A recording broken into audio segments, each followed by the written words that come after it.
Skip TV నేను మీ anchor Fatima. KCR కు తెలిసినంత రాజకీయం ఇంకెవరికీ తెలియదని అంటున్నారు బీఆర్ఎస్ నేతలు. ఎందుకంటే కేసీఆర్ సొంతంగా ఒక పార్టీని పెట్టి ప్రజలందరినీ ఏకం చేసి సుదీర్ఘ పోరాటం చేసి తెలంగాణ రాష్ట్రాన్ని సాధించుకున్నారు.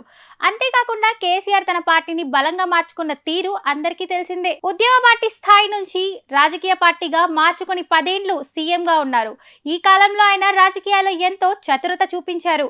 ప్రతిపక్షాలను తన రాజకీయ మేధస్సుతో బలహీనపరిచారు. కానీ ఎంతటి బలవంతుడినైనా ఓడించే శక్తి కాలానికే ఉంది. అలాగే కేసీఆర్ ను మొన్నటి ఎన్నికల్లో తెలంగాణ ప్రజలు ఓడించారు. ఇక్కడి వరకు ఒక ఎత్తు అనుకుంటే ఇప్పుడు పార్టీని కాపాడుకోవడమే కేసీఆర్ కు అతిపెద్ద సవాల్ గా మారిపోయింది. ఓడిపోయిన వెంటనే చాలా మంది ఎంపీలు పార్టీని వీడారు.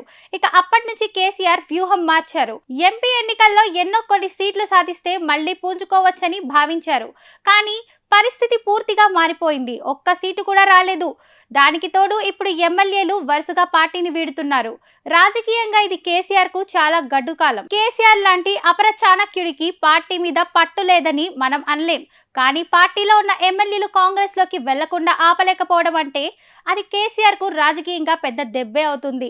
ఎందుకంటే ఒక పార్టీని 20 ఏళ్లుగా నడిపిస్తున్న వ్యక్తికి పార్టీ నేతల్లో పూర్తిగా సంబంధాలు ఉంటాయి.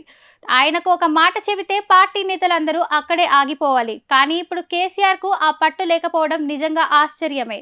అలా అని కేసీఆర్ ఒక్కడే ఉన్నాడా అంటే అది కాదు.